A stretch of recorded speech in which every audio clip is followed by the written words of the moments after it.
Mom, I need you to handle Christmas dinner this year.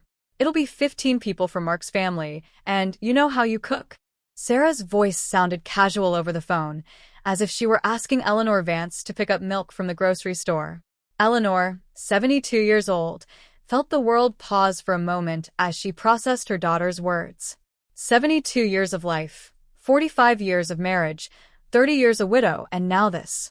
15 people, Sarah. And why do I have to take care of everything?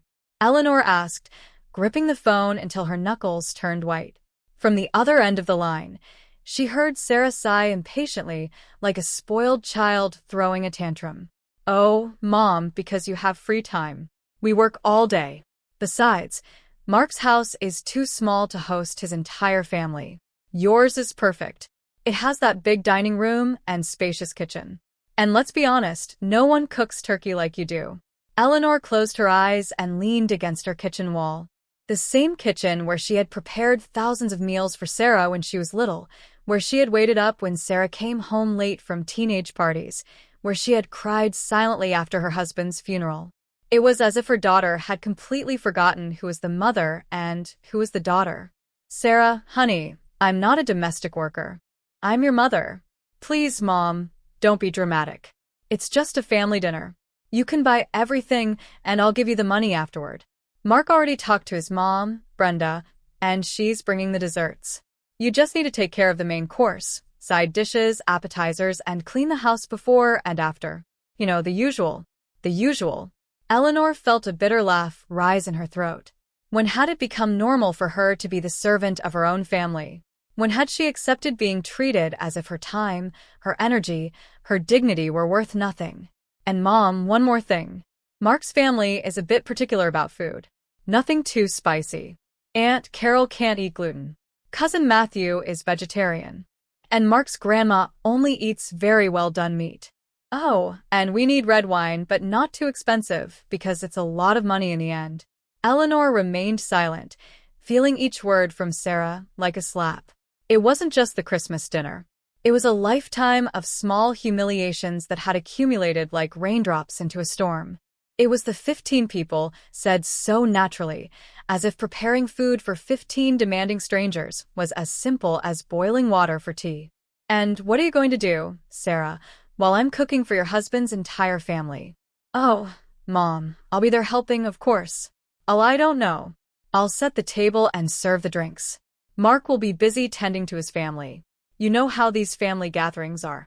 Eleanor felt something break inside her chest. It wasn't her heart. It was something deeper. It was her patience, her infinite capacity to say yes, her need to be the perfect mother who never caused problems. For 72 years, she had been the woman who solved everything, adapted to everything, who smiled even when her world was falling apart. Sarah, I have a question for you. When was the last time Mark and his family invited me to something? When was the last time they treated me like the grandmother of their future children and not as the free domestic worker? Mom, don't start that. They appreciate you very much. It's just, well, you know how Mark is with his things. He's shy. Shy. Mark, who had never had trouble borrowing money when he needed to fix his car. Mark, who had never been shy about letting Eleanor pay for dinner when the four of them went out together. Mark, who had never been shy about using her house as a free hotel when his parents visited from out of town. All right, Sarah, I understand perfectly. Eleanor's voice had changed. It no longer sounded like the usual understanding and available mother. It sounded cold, calculated, different. Sarah seemed to notice because her tone became sweeter, more manipulative. That means yes, Mom. You'll take care of everything. I promise it's going to be a beautiful Christmas, and everyone will remember how amazing you are at cooking. Eleanor looked out her kitchen window at the garden she had cared for decades, the roses she had planted when Sarah was a child, the rusty swing where she had pushed her granddaughter, who now lived in another city and barely called. Her whole world had become small, reduced to being useful to others. Sarah, my love, I have news for you. Your husband and his relatives are coming for Christmas. Perfect. Then I'm going on a trip, and you can take care of everyone because I'm not a babysitter, much less an employee. The silence on the other end of the phone was deafening. Eleanor could almost hear her daughter's panicked thoughts. She imagined Sarah's pale face, her eyes wide with horror at the possibility of having to organize a dinner for 15 demanding people herself. What? Mom, you can't be serious. A trip? Where? With whom? Mom, this is ridiculous. Everything is already planned. Everything is planned by you, Sarah, without asking me if I wanted to be part of those plans. Eleanor hung up the phone with trembling hands and stared at the receiver as if it were a strange object. For the first time in decades, she had said no. For the first time in her life, she had set boundaries. And the feeling was as terrifying as it was liberating. She walked slowly toward her living room where photographs of a lifetime watched her from the shelves. There was Sarah at 5 years old in her pink polka dress, smiling toothlessly in the garden. There was her late husband, Robert, handsome and young in his military uniform before life hit them with bills, illnesses, and disappointments. There were photos of Sarah's first Christmases when Eleanor believed that being a mother was all she needed to be happy. When had all this begun? When had she stopped being Eleanor, the woman with her own dreams and desires, to become simply Sarah's mom? She remembered the day Robert died 30 years ago. Sarah was barely 15 years old, and Eleanor promised herself that she would be both father and mother, that her daughter would never lack anything, and she kept that promise. She worked double shifts at the factory until her hands became rough and her shoulders stooped. She sold her wedding jewelry to pay for Sarah's college. She gave up the possibility of falling in love again because Sarah needed stability. She swallowed her loneliness for 30 years because her daughter was the most important thing. When Sarah married Mark 5 years ago, Eleanor thought she could finally live a little for herself, that her daughter, now adult and established, would no longer need so much from her. How naive she had been. The first favor came 2 months after the wedding. Mom, can you lend us $2,000 for the down payment on Mark's car? We'll pay you back next month. Next month never came, but more favors did. Mom, can you watch the house while we're on a late honeymoon in Cancun? Mom, can you host Mark's parents when they visit? Our house is too small. And Eleanor always said yes, always smiled, always available. She walked to her bedroom and opened her nightstand drawer where she kept her important documents. There was the notebook where she recorded all family expenses. For years, she had kept meticulous records, not out of distrust, but out of habit as a working woman who knew the value of every cent. The numbers hit her like a punch to the stomach. In the last 5 years, she had spent over $15,000 on Sarah and Mark. $15,000 that had come from her pension, from her lifelong savings, from the money she had saved for her own medical expenses when she got older. Mark's birthday dinner, $100. Sarah's car repair, $800. Christmas shopping for the whole family, $950. Flights for Sarah and Mark to visit the in-laws, $600. Sarah's rent when Mark lost his job, $1,200 for 3 months. And never, not once, had they asked how she was, if she needed anything, if she had enough money for her medications, or to fix the leaky roof that she had been ignoring for 2 years, because she preferred to prioritize Sarah's emergencies. She sat on the edge of her bed and for the first time in years allowed herself to cry. She didn't cry out of sadness. She cried out of rage. Rage at Sarah for taking her for granted. Rage at Mark for treating her like a free domestic worker. But most of all, rage at herself for letting this happen. The phone rang. It was Sarah again. Mom, please. You can't do this to me. I already told Mark you were going to cook. He already invited his whole family. What am I going to do now? I don't even know how to cook for so many people. Learn, Eleanor replied with a calm she didn't know she possessed. Mom, this is absurd. Cancel that ridiculous trip. Where are you going to go alone? With what money? Let's be realistic. You can't travel alone at your age. At her age. As if being 72 had automatically turned her into an invalid who needed permission to make her own decisions. As if being a grandmother forced her to forever give up being a woman with her own desires. Sarah, I have enough money to travel. The same money I've been spending on you for years. What are you talking about? We've never asked you for money. The lie was so blatant that Eleanor felt nauseous.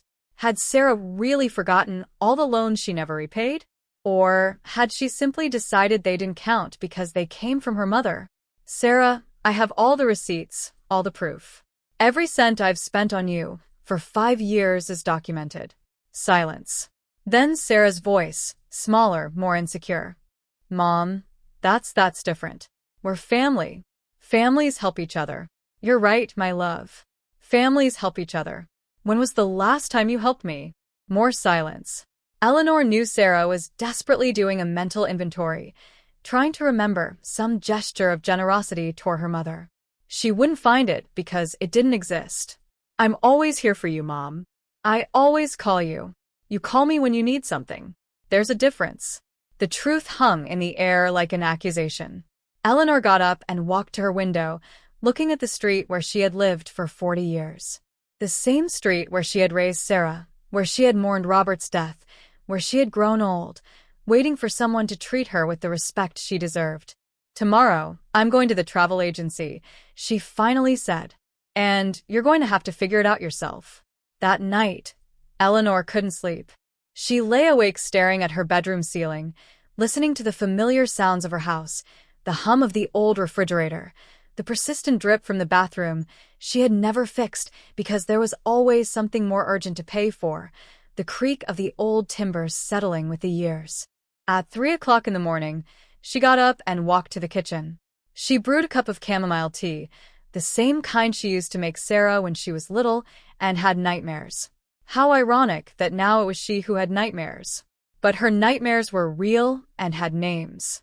They were called ingratitude, emotional abuse, and the terrible feeling of having wasted 30 years of her life being the person everyone needed, but no one valued. She sat at the kitchen table with her steaming cup and began to remember. Not the sweet memories she had been feeding for years, but the others, the ones she had buried deep because they hurt too much. She remembered the first time Sarah had made her feel small. It was 3 years ago at her neighbor's baby shower. Sarah had arrived late as always, and when someone commented on how elegant Eleanor looked in her new dress, Sarah had said, "Oh yes, Mom bought new clothes. I hope she didn't spend too much. You know how old people are with money. Old people." As if being old was synonymous with being irresponsible. As if her 72 years of experience working and managing money meant nothing compared to Sarah's 28 years living from favor to favor. She remembered the day Mark had eaten at her house for the first time when he had just started dating Sarah. Eleanor had cooked for hours. Chicken and green sauce, saffron rice, refried beans, handmade tortillas, 3 different types of salsa. Mark had eaten without looking up from his plate, without a thank you or a this is delicious. In the end, he had audibly burped and said, "It's all right. But my mom, Brenda, puts more chili in hers." Sarah had laughed. Her own daughter had laughed at the insult to her mother. She remembered all the Christmases when she had cooked for 10, 12, 15 people for Mark's family, while they sat in her living room watching television and criticizing everything. The house was too cold, the music too loud, the decorations too simple, and Sarah never defended her. Never.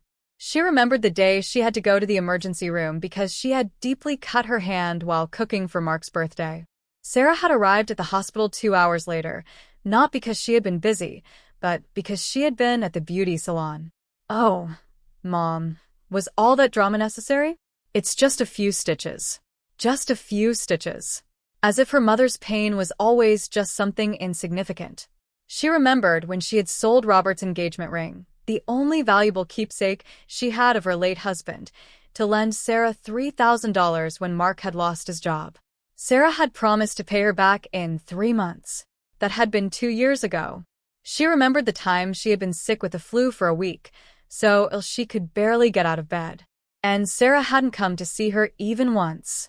But the same day she felt better, Sarah had called her to ask her to water the plants at her house because they were going on a romantic weekend getaway. And she remembered with a clarity that surprised her the exact moment when she had stopped being a person to become a function. It had been the day of Aunt Helen Vance's funeral, Robert's sister. Eleanor had been crying because she terribly missed her sister-in-law, with whom she had shared so many years of confidences and laughs. Sarah had approached, but not to comfort her. She had approached to whisper in her ear, "Mom, stop crying so much. People will think you're overreacting." Besides, I need you to go early tomorrow to pick up my dress from the dry cleaner. I need you to go. Not could you or would you mind. I need you to go, as one tells an employee. Her tea had grown cold in her hands, but Eleanor hadn't noticed. She was too busy processing 30 years of small deaths, small humiliations, moments when she had swallowed her dignity to maintain family peace. The phone rang again. It was 4 in the morning. Mom, are you awake? I can't sleep thinking about this. Mark is furious with me. He says, how am I going to sort out dinner? His parents already bought their plane tickets. You can't do this to me. Sarah's voice sounded desperate, but Eleanor no longer felt the automatic urge to rescue her. For the first time in her life, her daughter's problems sounded like problems her daughter had created and that her daughter could solve. Sarah, it's 4 in the morning. I know, but I just can't sleep. Mom, please, let's be reasonable. We can find a solution. What if I pay for all the ingredients? What if I help you more in the kitchen? As if the problem was the amount of help and not the fundamental fact that they had planned to use her house, her time, her energy, and her money without even asking if she agreed. Sarah, the solution is very simple. Have dinner at your house. But our house is too small. Then rent a hall. That costs money. And my time, my house, and my work don't cost money, do they? Silence. A long, heavy silence that held 30 years of unspoken truths. Mom, I don't know what's wrong with you lately. You're being very strange. Very selfish. Selfish. The word every woman who dares to set boundaries hears sooner or later. The word used to make women feel guilty for having their own needs. Sarah, I'm hanging up now. And don't call me again until you've found a solution that doesn't involve me. Mom. Eleanor hung up the phone and unplugged it from the wall. The silence that followed was the most beautiful she had heard in years. The next morning, Eleanor woke up with a strange feeling in her chest. At first, she thought it was anxiety, but after a few minutes, she realized it was something she hadn't felt in decades. Freedom. For the first time in 30 years, she didn't have to wonder what Sarah needed, what problems she had to solve, what sacrifice she had to make.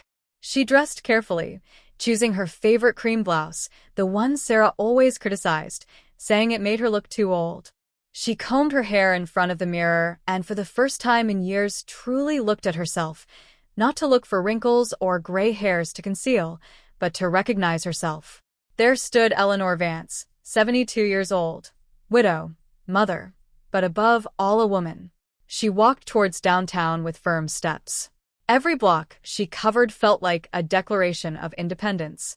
The travel agency was on Main Street between the pharmacy, where she bought her medications, and the bakery, where she had bought bread every day for 40 years. Good morning, ma'am. How can I help you? The young woman behind the counter had a genuine smile, not the forced smile Eleanor had learned to recognize in people who saw her only as someone's grandmother. I want to take a trip for Christmas. How wonderful. Do you have a destination in mind? Are you traveling with family? I'm traveling alone, and I want to go as far away from here as possible. The agent, whose name was Emily Miller according to her badge, showed no surprise or pity. She simply opened her computer and began to show her options. We have some beautiful packages for solo travelers. Are you interested in beaches, mountains, historic cities? Eleanor looked at the photographs Emily showed her. White sand beaches in Cancun, snowy mountains in Switzerland, cobblestone streets in Spain. For years, she had only seen these places in magazines she flipped through in the doctor's waiting room, thinking they were dreams for other people, for people who had the right to be happy. How much money are you planning to spend? Emily asked gently. Eleanor thought of the $15,000 she had documented in her notebook. $15,000 she had given without thinking, without asking for anything in return, believing that love was bought with sacrifice. I have $5,000, she said. And as she said it, she realized it was the first time in years she was talking about her money, not the money she had to set aside for Sarah's emergencies. Emily smiled more broadly. With $5,000, we can do something incredible. How about a tour of Spain and Italy? 3 weeks visiting Madrid, Barcelona, Rome, Florence, hotels with history, meals included, guides who speak English. It's perfect for someone who wants to rediscover themselves. Rediscover herself. The word resonated in Eleanor's chest like a bell. When was the last time she had done something just to rediscover herself? I'm interested. When would it depart? We have a departure on December 20th. You would return on January 10th. Exactly during the Christmas holidays, exactly when Sarah expected her to be cooking for 15 strangers in her own house. The irony was so perfect that Eleanor almost laughed. Do you need to think about it? Emily asked. No, Eleanor replied without hesitation. I want to book that trip right now. As Emily prepared the documents, Eleanor felt a mixture of terror and euphoria. It was the most impulsive decision she had ever made, but also the one that made the most sense. For the first time, she was choosing her own happiness over the expectations of others. I need a copy of your passport and a credit card for the deposit, Emily said. Eleanor took her passport from her purse. It was valid because she had renewed it last year with the secret hope of someday using it. Sarah had scoffed when she found out. Why are you renewing your passport, Mom? Where are you going to go? To Spain and Italy, Eleanor thought with a smile. I'm going to Spain and Italy. When she left the travel agency with her ticket in hand, she felt like a different woman. It wasn't just the trip. It was what the trip represented, the decision to live for herself. Her cell phone rang. It was a message from Sarah. Mom, Mark says if you don't cancel that ridiculous trip, he's going to tell his whole family you're selfish and ruined Christmas. Is that what you want? Eleanor read the message twice. The first time with the old instinct of panic and guilt. The second time with a new cold clarity. Mark, who had never worked more than 6 months in a row. Mark, who had lived in her house for 3 months without paying rent.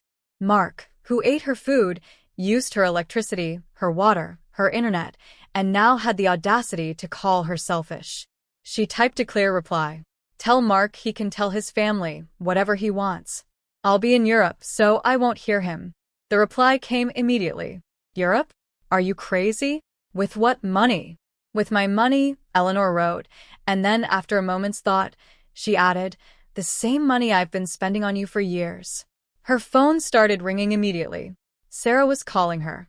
Eleanor looked at the screen, saw her daughter's name, and for the first time in her life, decided not to answer.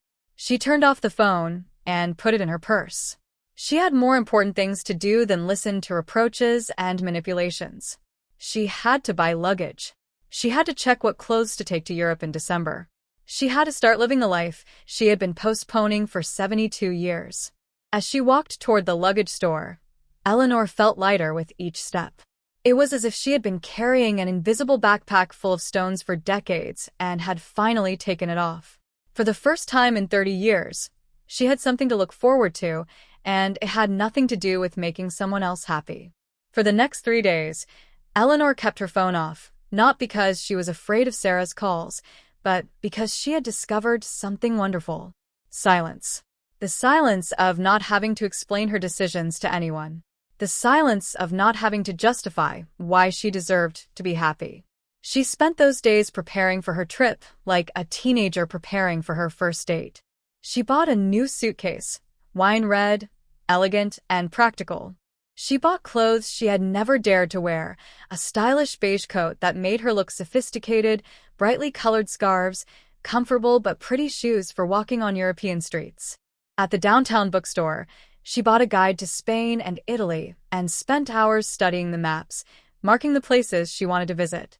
The Prado Museum in Madrid, where she would see for the first time the paintings she had admired in books for years. The Sagrada Familia in Barcelona, that impossible church that seemed straight out of a dream. The Colosseum in Rome, where she would imagine the lives of people who had existed 2,000 years ago. The canals of Venice, where she would have a coffee while watching the gondolas pass by. For the first time in decades, she had something of her own to plan, something that did not involve the well-being of anyone but herself. On the 4th day, she decided to turn on her phone. She had 47 missed calls from Sarah, 12 voice messages, and 23 text messages. She read them all with a calm that surprised herself. Mom, answer the phone. Mom, this is ridiculous. You're acting like a child. Mark says if you don't change your mind, we're going to have to find another solution. Mom, Mark's family already bought their plane tickets. You can't ruin Christmas for so many people. I'm very disappointed in you. I never thought you'd be so selfish. Mom, please. I need you. The messages followed the same pattern. First anger, then emotional blackmail, then victimhood. It was like reading a manual on psychological manipulation. The saddest thing was that for years that manual had worked perfectly on her, but not anymore. She dialed the number of her friend Beatrice B. Walton, the only person she knew who had always spoken to her honestly, even when that honesty hurt. Eleanor, where have you been? Sarah called me yesterday, asking if I knew where you were. She sounded hysterical. B, I need to tell you something, and I need you to be honest with me. They met at the corner cafe, the same one where they had met once a week for the past 10 years. B at 74 was still the direct and unfiltered woman she had been all her life. She had been widowed the same year as Eleanor, but had taken a completely different path. She had learned to drive, taken painting classes, traveled with tour groups, and even had a couple of discreet romances. You look different was the first thing B said when she saw her. You look more like yourself. Eleanor told her everything. Sarah's call, the demand to organize dinner for 15 people, her refusal, the trip to Europe she had booked. B listened without interrupting, nodding occasionally, until Eleanor finished. And what do you think? Eleanor asked. Am I being selfish? B laughed, a laugh that sounded like jingle bells. Oh, Eleanor, do you know how many years I've been waiting for you to have this conversation with yourself? What do you mean? What do I mean? I've seen how Sarah treats you for years. I've seen how you let yourself be treated. And every time I've tried to tell you something, you defend her. But she's my daughter, B. But she's going through a difficult time. But when you're a mother. Sound familiar? Eleanor felt her cheeks flush. Yes, it sounded familiar. She had used those same excuses for years to justify the unjustifiable. B, do you think I'm a bad mother for going on a trip for Christmas? I think you're a woman who is finally learning the difference between being a good mother and being a useful mother. A good mother teaches her children to be independent, responsible, grateful. A useful mother does everything for her children until they forget how to do things for themselves. B's words felt like raindrops on dry ground. Eleanor had been a useful mother, not a good mother. She had solved all of Sarah's problems until Sarah had lost the ability to solve her own problems. She had given so much unconditional love that Sarah had learned to take it for granted. But isn't a mother supposed to always be available for her children? Eleanor, Sarah is 33 years old. She's not a child. She's an adult woman who is married and has her own home. If at 33 she can't organize a Christmas dinner without her mom doing everything, the problem isn't you. The problem is you never taught her she could do it herself. But after Robert died, I wanted to do everything for her. And that was fine when she was 15. But you kept being everything to her when she was 20 and 25 and 30. And now she believes that's your job, that you exist to solve her problems. Eleanor remained silent, processing her friend's words. It was painful to recognize that perhaps she had loved Sarah in the wrong way. That by trying to protect her from everything, she had made her incapable of protecting herself. B, what do I do if she never speaks to me again? Then you'll discover if she really loves you, or if she just loves what you do for her. The truth was simple and terrible. For years, Eleanor had confused being necessary with being loved. She had believed that as long as Sarah needed her, she would love her. But true love doesn't come with a list of requirements. True love isn't conditioned on usefulness. Do you know what's the saddest thing about all this? B asked. That Sarah doesn't even really know who you are. She only knows the version of you who solves problems and gives money. She doesn't know Eleanor, the woman, the one who has her own dreams and deserves respect. For the first time in days, Eleanor felt like crying, but not out of sadness, but out of relief. Someone saw her. Someone understood that she was more than a maternal function. Go to Europe, B said, taking her hand. Go and rediscover who you are when you're not being someone else's mom. The next day, Eleanor decided it was time to confront the situation directly. She couldn't go to Europe with the weight of an undeclared war. She needed to talk to Sarah face to face one last time to set boundaries definitively. She turned on her phone and dialed her daughter's number. Mom, finally, where have you been? I've been so worried. Mark says. You probably hit your head, and that's why you're acting so weird. There it was again. The false concern immediately followed by an explanation that made her look like a senile old woman. Mark, of course, had a medical theory about her behavior. Mark, who had never shown genuine concern for her well-being. Sarah, I need you to come to my house. We need to talk. Talk about what? About canceling that ridiculous trip and sorting out Christmas dinner like adults? Come at 3 o'clock in the afternoon, and come alone. Alone? Why? Mark also wants to talk to you. He says you need to understand the reality of the situation. The reality of the situation. According to Mark, the man who had lived in her house for 3 months without paying rent now wanted to explain reality to her. Sarah, either you come alone, or you both leave. I'm not negotiating this. Sarah entered with a look of annoyance, like a teenager who had been unfairly punished.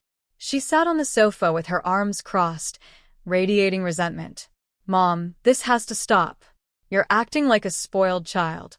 The whole family is talking about you. What family, Sarah? Mark's family, who has never invited me to anything. The family who only knows me as the woman who cooks for free for their gatherings. That's not true. They appreciate you very much. When was the last time any of them asked me how I was? When was the last time they brought me a gift or invited me to eat or just called me to chat? Sarah opened her mouth to answer, but remained silent. Both knew the answer. Never. Sarah, for 5 years, I've been your husband's family's unpaid domestic worker. And for 5 years, you've been okay with that. That's not true. We always treat you. What, Sarah? You've always treated me with respect, always considered my feelings, always valued my time. Eleanor got up and went for her expense notebook. She placed it on the coffee table, opened to the page where she had made the total. $15,000. That's what I've spent on you in 5 years. Money that came from my pension, from my savings, from the money I should be saving for my old. Sarah looked at the numbers with wide eyes. Mom, we never asked you to keep track. You're right. You never asked me to keep track. Nor did you ask my permission before spending my money. You just assumed it was available to you. But we're family. Families help each other. Tell me, Sarah, how have you helped me in these 5 years? Silence. A silence so profound you could hear the ticking of the wall clock in the kitchen. I'm always here when you need me. When have I needed you, Sarah? Give me an example. More silence. Sarah was desperately searching her memory for a time when she had given instead of received. When you were sick. When I was sick with the flu last year. You didn't come to see me even once. I found out later you had been at the spa with Mark's friends. Sarah's cheeks turned red. It's just I didn't know you were that bad. I sent you 3 messages saying I felt very sick. You never replied. Mom, you can't nitpick every little thing. Now, they're not little things, Sarah. They're 30 years of little things that accumulated into a relationship where I give everything and you receive everything. And the day I decide to set boundaries, I'm the bad one. Sarah began to cry. Not the genuine cry of someone who understands the harm they've caused, but the manipulative cry of someone who knows tears have worked before. Mom, you can't leave for Christmas. You can't leave me alone with this problem. Sarah, you created this problem. You told Mark's family I was going to cook without asking me. You assumed my house, my time, and my money were at your disposal. This isn't my problem to solve. But I don't know what to do. I don't know how to cook for so many people. Learn. Hire a catering service. Order food. There are 100 solutions that don't involve me. That costs money. And my work doesn't cost money, does it? Sarah wiped her tears and changed tactics. Mom, if you do this, Mark is going to be very upset with me. He says if his family feels unwelcome, it'll be my fault. Then maybe it's time Mark learns to solve his own family problems instead of delegating them to his mother-in-law. You can't talk about my husband like that. I can and I will. Mark is a 35-year-old man who has never organized a family gathering in his life because he's always had women do it for him. First his mom, Brenda, and now me. When is he going to grow up? Sarah stood up from the sofa in a fury. I see what's happening. You're jealous because I'm not just yours anymore. You're jealous of Mark. The accusation was so absurd that Eleanor almost laughed. Sarah, I'm not jealous of Mark. I'm tired of being his free domestic worker. You know what, Mom? Go on your stupid trip. We'll sort this out without you. And when you come back and feel lonely, don't come crying. Sarah stormed out, slamming the door so hard the whole house shook. Eleanor stood in the middle of her living room, breathing deeply. For the first time in 30 years, she had said exactly what she thought, and the world hadn't ended. The following days passed in a strange calm. Eleanor expected to feel guilty. She expected doubts, remorse, the little voice inside telling her she had been too harsh with Sarah. But that voice never came. Instead, she felt something she hadn't experienced in decades. Peace. She woke up each morning without the anxiety of wondering what problem of Sarah's she would have to solve that day. She ate breakfast in silence, reading the newspaper from cover to cover, something she hadn't done in years because she was always rushing to solve some family emergency. She took unhurried walks in the park, observing details she had ignored for years. The autumn colors on the trees, elderly couples feeding the ducks, children playing with a freedom she had forgotten existed. One afternoon, while organizing her clothes for the trip, the doorbell rang. She expected it to be Sarah. Perhaps coming to apologize, perhaps coming to make one last manipulative attempt. But when she opened the door, she found Brenda, Mark's mother. Brenda was a 68-year-old woman, elegant and cold, who had always treated Eleanor with distant courtesy. In 5 years of knowing her, they had never had a conversation that lasted more than 10 minutes. Eleanor, sorry to come without warning, but we need to talk. Of course, Brenda, come in. Brenda entered and sat on the sofa with the rigid posture of someone who had come to perform an unpleasant mission. Eleanor, Sarah told me about the situation, about your decision to go on a trip for Christmas. Yes, I'm going to Spain and Italy.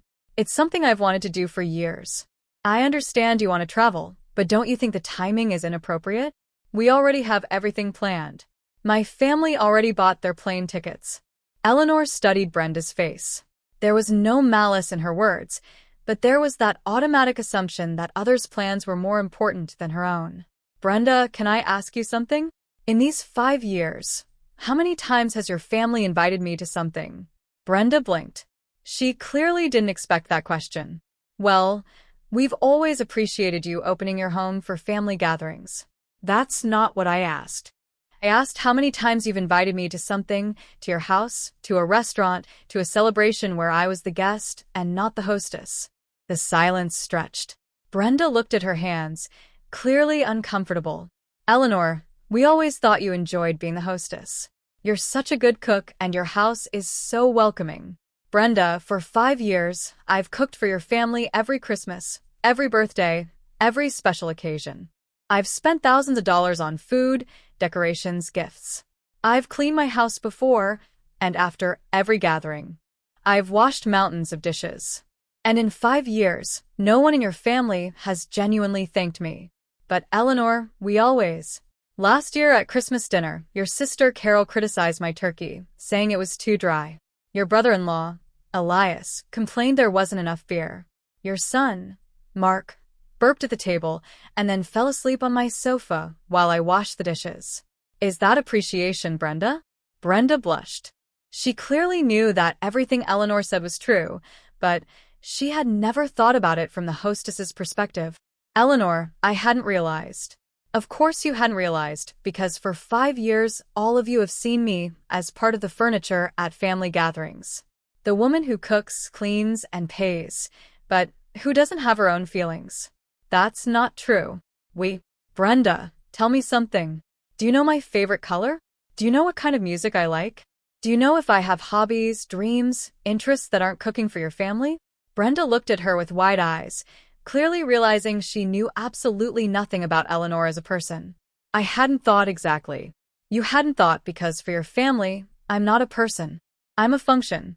Brenda remained silent for a long moment. When she finally spoke, her voice sounded different, smaller. What can we do to fix this? Nothing.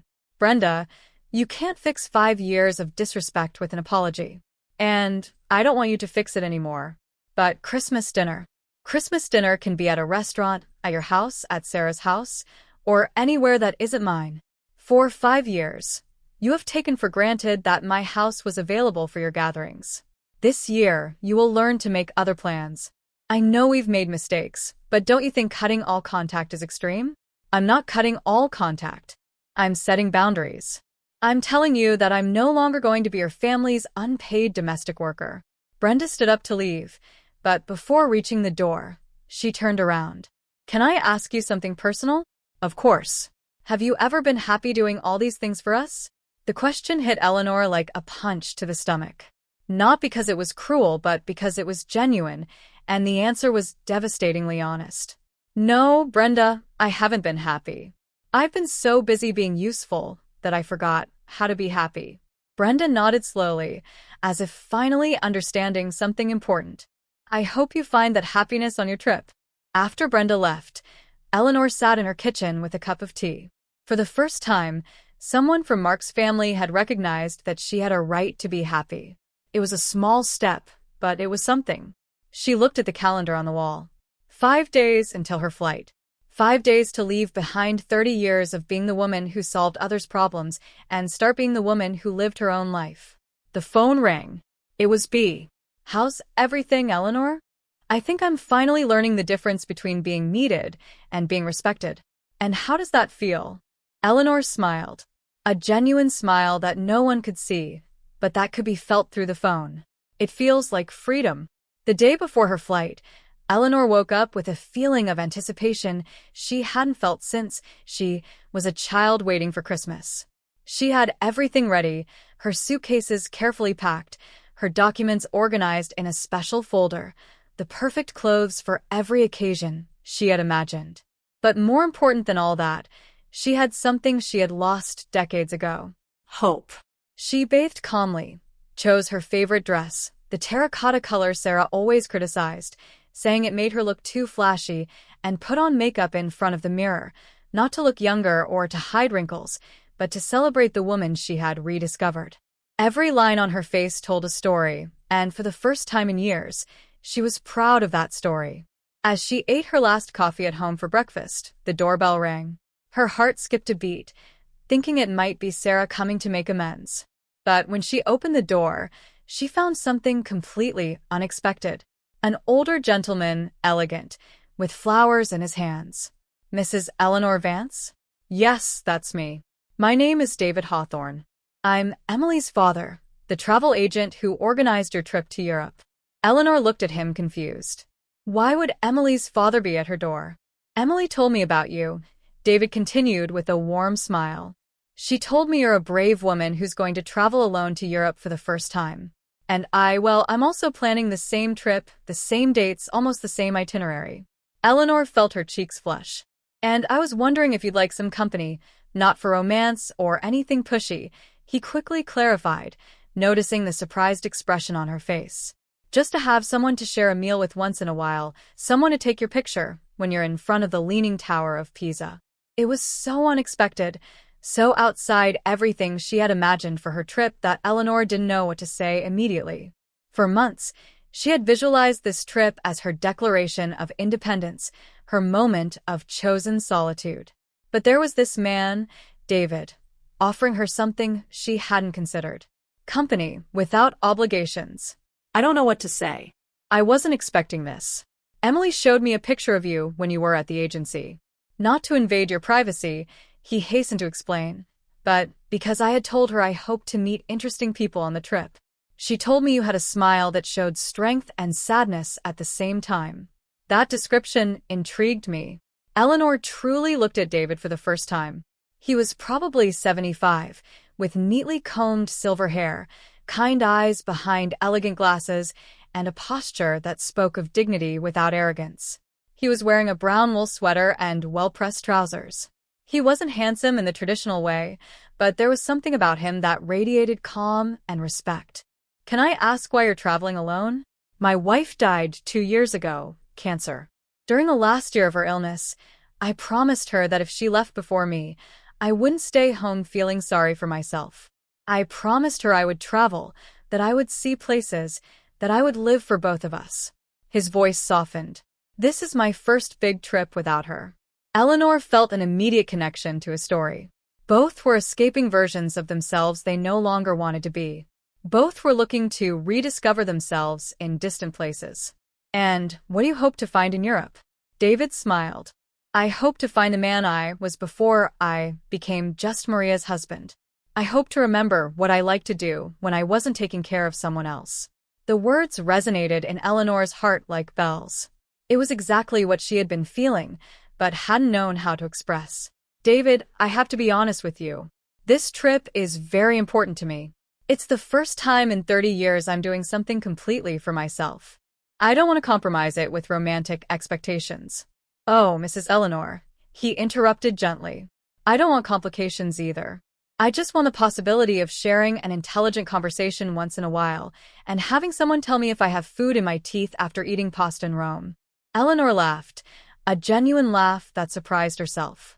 It had been so long since she had laughed like that, without reservations, without worrying about how it sounded or if it was appropriate. You know what, David? I think I'd like that company. Seriously? Seriously, but with one condition. Tell me. Each of us pays our own expenses. No old-fashioned chivalry where the man feels obligated to pay for everything. I have my own money, and I want to use it. David smiled more broadly. Mrs. Eleanor, I think we're going to get along very well. He gave her the flowers, white and yellow daisies, simple and beautiful, and left, not without first giving her his card with his phone number and the details of his hotel in Madrid. After he left, Eleanor stood with the flowers in her hands, feeling like a teenager. Not because David was a romantic interest, it was still too soon to think about that, but because someone had seen something more in her than a useful mother or an available grandmother. Someone had seen an interesting woman. She put the flowers in a vase and placed them on the kitchen table.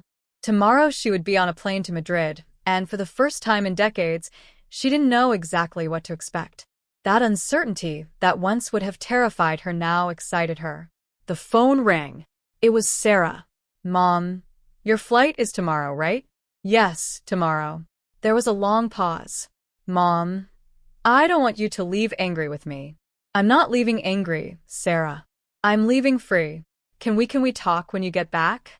We can talk when you're ready to truly listen. Another pause. I love you, Mom. I love you, too, Sarah, but I'm no longer going to confuse love with unlimited availability. After hanging up, Eleanor prepared her last dinner at home before the trip. Nothing elaborate, just a simple soup and a salad. She ate slowly, savoring each bite, aware that tomorrow she would be dining in Madrid. For the first time in 30 years, she had something that was completely hers. A future full of possibilities. 3 weeks later, Eleanor was sitting on a small terrace overlooking the Mediterranean in Barcelona with a cup of café con leche that tasted exactly as she had dreamed it would. The late Mediterranean sun caressed her face as she wrote in a new journal she had bought in Madrid, something she hadn't done since she was a teenager. Day 21 in Europe, she wrote in careful script. Today I understood something important. Happiness is not a prize you receive after years of sacrifice. Happiness is a choice you make every day. David approached with 2 ice creams, a lemon one for her and a chocolate one for him. During the 3 weeks, they had developed an easy and comfortable friendship. He was a perfect travel companion. Cultured without being pretentious, funny without being a clown, attentive without being intrusive. They had walked together through the Prado Museum, gotten lost together in the streets of Rome. They had laughed together when he tried to speak Italian with a Spanish accent and ended up asking for shoes with cheese instead of pasta with cheese. Writing your memoirs? David asked, sitting in the chair next to her. Writing my new story? Eleanor replied. The one that starts at 72. Her phone had rung several times during the trip. Messages from Sarah, some desperate, others furious, others manipulative. The first few days, she had read them all, feeling pangs of guilt. But gradually, she had developed a new perspective. Sarah's problems were no longer emergencies she had to solve. They were lessons Sarah had to learn. The last message she had read, sent 2 days ago, was different. Mom, we had to cancel Christmas dinner. Mark and I had a big fight about who was going to take care of everything. In the end, we decided we weren't ready to organize something so big. His parents are disappointed with us. Not with you. I think I understand a little better why you left. I hope you're doing well. Eleanor had read that message 3 times. She felt no triumph or satisfaction, just a quiet confirmation that she had made the right decision. Sarah was learning, perhaps for the first time in her adult life, that actions have consequences and that there wouldn't always be someone else to solve her problems. What are you thinking about? David asked, noticing her thoughtful expression. That for 70 years, I believed my worth as a person depended on how useful I was to others. I believed love was earned by being indispensable. And now I know that true love doesn't have to be earned. It either exists or it doesn't. And people who truly love you don't disappear when you stop being useful. David nodded. During the 3 weeks, they had shared many deep conversations. He had told her about the years he spent caring for Maria, how he had gradually lost his individual identity in the process of being the perfect husband. She had told him about 30 years of being the perfect mother until she realized that perfection had made her invisible as a person. Do you know what's the strangest thing? Eleanor said. During this entire trip, I haven't cooked a single meal for anyone else, and I don't miss it. I thought I would miss it, but I don't. What do you miss? I miss the version of myself that existed before I became a maternal function. The woman who read books for pleasure, who had her own opinions about movies, who dreamed of traveling. That woman was asleep for 30 years, but she wasn't dead. The sun began to set over the Mediterranean, painting the sky with colors that had no name. Tomorrow would be her last day in Europe before returning home. But home no longer sounded like a prison. It sounded like a place where she could continue to be the woman she had rediscovered on this trip. David, can I confess something to you? Of course. When I was young, before I got married, I wanted to be an art teacher. I never told anyone because it seemed like a silly dream. After I got married, after Sarah was born, after Robert died, there were always reasons to postpone that dream. And now I think 72 years is not too late to be who I always wanted to be. David smiled. You know what? I have a confession, too. I always wanted to learn to play the piano. Maria used to say we were too old to learn new things. What do you plan to do about it? I think I'm going to buy a piano. They laughed together.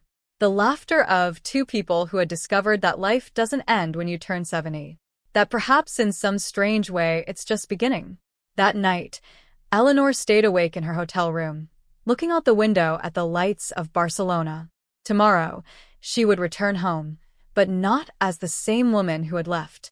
She would return as Eleanor Vance, not as Sarah's mother or Mark's former domestic worker. She would return as a woman who had learned that saying no wasn't selfishness. It was survival. Her phone vibrated. A message from B. She replied. The new Eleanor is learning that it's never too late to start a new life. The next day, on the plane back, as she watched Europe disappear beneath the clouds, Eleanor wrote in her journal, Today I don't need permission to live. Today, I know that respect is not begged for. It is demanded. Today, I understand that freedom is not doing what you want, but not doing what you don't want. And tomorrow when I land at home, I will begin the rest of my life. She closed the journal and leaned back in her seat. For the first time in 72 years, the future belonged entirely to her. It wasn't revenge. It was liberation, and it felt exactly like flying. 6 months after my return from Europe, I am sitting here in my new art studio with hands stained with acrylic paint and a heart lighter than it has been in decades. I never thought that at 73 I would be learning to mix colors and discovering that I have a natural talent for painting landscapes. The house feels different now. It is no longer a place where I await desperate calls or unexpected visits asking for favors. It is my sanctuary, my space where every object is where I want it to be, and every decision is mine. The silence no longer frightens me. It embraces me. Sarah and I talk now, but differently. At first, it was difficult. There were tears, reproaches, mutual accusations, but something changed when I stopped defending myself and simply maintained my boundaries. She had to learn to relate to me as a person, not as a resource. She is still learning, but there is progress. She asks me how I am before telling me her problems. She invites me to lunch without expecting me to pay the bill. These are small changes, but significant. Mark. Well, Mark is still Mark, but he's no longer my problem. Sarah is slowly learning that her husband's problems are her husband's responsibility, not her mother-in-law's. It has been a costly lesson for her, but a necessary one. David visits me once a week. We drink tea, share stories from our classes. He did indeed buy his piano and is learning to play chopsticks. And sometimes we go to the movies like two friends who enjoy each other's company without complicated expectations. I don't know if someday it will be something more. And for the first time in my life, that uncertainty feels beautiful instead of distressing. I have learned that self-love is not selfishness. It is emotional survival. For years, I confused sacrifice with love, thinking that the more I gave, the more I would be loved. Now I understand that true love blossoms when both people respect each other enough to maintain their individuality. My bank account has grown. When you stop being the family bank, it's incredible how much money you save. I've used some of those savings to remodel my house for my painting classes, for small luxuries I used to consider unnecessary. A monthly massage, new books, fresh flowers for my table, things that make every day feel like a celebration of being alive. The most surprising thing has been discovering that I wasn't invisible.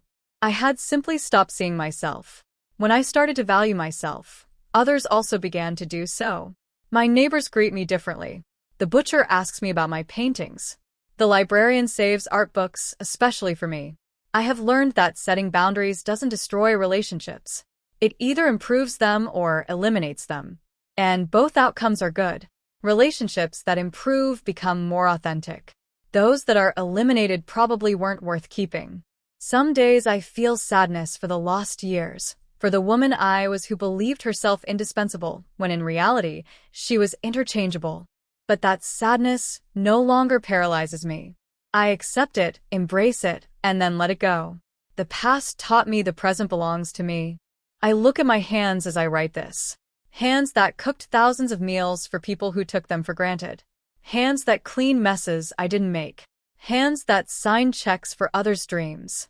Now, these same hands create art, write their own thoughts, applaud personal achievements. The woman who boarded that plane to Madrid was a retired domestic worker who had forgotten her own name. The woman who returned is Eleanor Vance, artist, traveler, friend, a complete woman who doesn't need anyone's approval to validate her existence. I still wake up every morning without knowing exactly what the day holds. But now that uncertainty is exciting, not terrifying, because I finally learned the most important lesson of all, that I deserve to write my own story, and that it's never too late to change the ending. If you enjoyed my story, you can support me by sending a super thanks so I can write more stories like this. Thanks a lot in advance. What about you? What would you do in this person's shoes? I'd really love to hear your thoughts, so drop them in the comments. I'm always curious to know what you think. Oh, and let me know where you've heard this story. If you want to hear more life stories like this, like the video and subscribe to my channel. There are many more waiting for you. Big hugs and see you next time.